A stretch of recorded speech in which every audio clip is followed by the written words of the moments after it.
The topic of this video comes from an exchange I had with a native Spanish speaker in the comment section of one of my videos.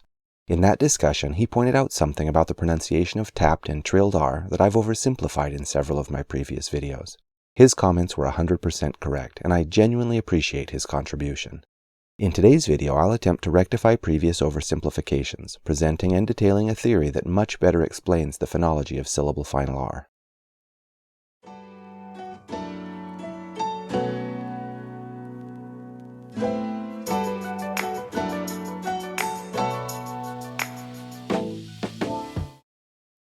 Okay, in my video on Spanish tapped R versus trilled R, I shared what I think is the most common explanation of pronunciation of syllable-final R before a consonant or at the end of an utterance.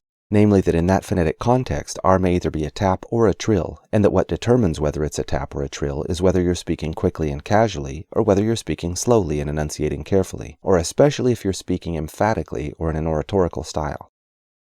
Then I went on to demonstrate the difference between the two pronunciations, but I only demonstrated two styles. One more or less normal, and the other kind of emphatic and louder, a bit like someone who's speaking angrily.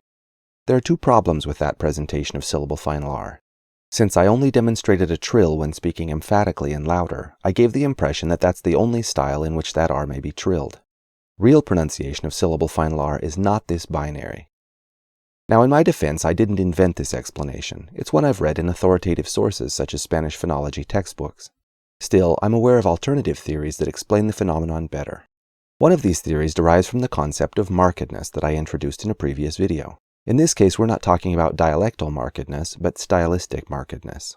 In this theory, the distribution of syllable-final R forms a sort of spectrum from tap on one end to strong trill on the other, and R can be pronounced with any degree of trill along this spectrum. And what determines how R is pronounced is the style in which the person is speaking. In speech that's casual and spontaneous, syllable-final R would be pronounced with little or no trill. In speech that differs from casual and spontaneous with regard to speed, style, register, volume, or some other feature, syllable-final R would be pronounced with some trill. And the more the speech diverges from casual and spontaneous, the stronger the trill. Let me give you some examples. Television news reporters speak plenty quickly, so if speed were the only factor, you might guess that they'd pronounce syllable-final R as a tap. But their speech definitely isn't casual or spontaneous. Because their style of speech is this kind of formal, professional, and stylized presentation, they tend to pronounce syllable-final R with some trill. A father reading quietly to his child before bedtime is definitely not speaking in a formal register or in an emphatic or oratorical style. So someone who accepted my previous explanation at face value might guess that he would pronounce syllable-final R as a tap. But he's also not speaking casually and spontaneously. Because when he's reading to his child, he's speaking quietly and slowly and enunciating carefully, all stylistically marked ways of speaking, he pronounces syllable-final R with some trill. A girl explaining to her friend how to solve a puzzle? That seems pretty casual and informal, doesn't it? Well, during those moments when she wants her friend to pay close attention, she indicates that the instructions she's giving are different from the other chatter that friends engage in by speaking more slowly, enunciating more carefully, and yes, pronouncing syllable-final R with somewhat more of a trill. The polar opposite of casual and spontaneous would be emphatic or oratorical. This type of speech has the strongest trill. A good example of emphatic would be someone underscoring their point during a heated debate, and a good example of oratorical would be a politician giving a fiery speech. In both of these examples, speakers would be expected to pronounce syllable-final R with a strong trill. I could go on giving examples of speech that's not casual and spontaneous, but I could never do more than scratch the surface of all the possible scenarios. The reality is that there's only one variety of speech that's casual and spontaneous, and that is casual and spontaneous. Any speech that's marked with regard to speed, style, or register elicits an increase in the trill nature of syllable-final R. One other factor that affects the degree of trill in syllable-final R is which consonant comes after the R. For example, it's more natural to pronounce R with some trill after the apical consonants D and T. So even in quick casual speech, the RD and RT combinations may have a subtle trill to them. On the other hand, pronouncing R as a simple tap is more natural before other consonants. In quick casual speech, these combinations will have little or no trill. So how easily syllable-final R takes on a trill depends somewhat on the consonant that follows it. One thing to be aware of is that one of the contexts in which natives pronounce syllable-final R with some trill is during self-conscious speech or when thinking about how they're speaking as they speak. So if you ask a native to pronounce words with syllable-final R so that you can observe their pronunciation, they're likely to pronounce them with some trill. Alright, now let's listen to some examples. I'll pronounce each of these two ways, with little to no trill and with more trill. Neither of these is going to sound perfectly natural here because obviously they have no stylistic context. Just understand that the examples with little to no trill would be how you'd pronounce these words in casual spontaneous speech, and the ones with more trill would be how you'd pronounce them in speech that's different in some way from casual and natural. Mujer bella, mujer bella.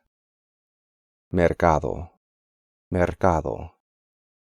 Mejor cocinero, mejor cocinero. Por Dios, por Dios. Largo, largo. Tarjeta, tarjeta. Ser justo, ser justo. Por lo tanto, por lo tanto. Mejor, mejor. Serpiente, serpiente. Amor puro, amor puro. Orquesta, orquesta. Cantar, cantar. ¿Por qué? ¿Por qué? Persona, persona. Mejor solo, mejor solo. Martes, martes. Alright, a few closing thoughts and we'll wrap this up. The topic of syllable-final R is highly debated in Spanish phonology. There have been hundreds of papers published on this topic and at least one whole book that I'm aware of. There are many competing theories that purport to describe and explain this phenomenon. But I have to confess that I'm much less interested in which theory is correct, in some deeper sense, than in which theory is most useful for helping non-native speakers sound as native-like as possible. If some theory describes the phenomenon perfectly, but you need a PhD in theoretical linguistics to understand it, it's not going to be terribly useful for students. I feel like the binary explanation I've read in phonology textbooks and shared in previous videos is a decent starting place, although I could have done a better job presenting it. I think the stylistic markedness spectrum theory I've described in this video is much better, and if Spanish students follow it, they should be able to use it, together with close observation of native speech, to develop native-like pronunciation patterns. Does some other theory explain the phenomenon better? To be honest, unless that theory is simple enough to be easily understood by students and does a better job helping them produce accurate pronunciation, I don't think I care. Please understand, I don't say this to be glib or offensive. It's just that I'm less interested in theory and more interested in practice. Or said another way, my interest in a theory is proportional to its practical application. I'm very interested in what native speakers have to say on the subject. Any natives who'd like to contribute to this discussion, please share your thoughts in the comments. Alright, this has been our discussion of Spanish syllable-final R. If you've learned something from this video, please give it a thumbs up, and don't forget to subscribe so you don't miss out on future content. If you have any questions about the Spanish language, please ask in the comments. I keep a running list of viewers' questions that I consult when deciding what video to make next.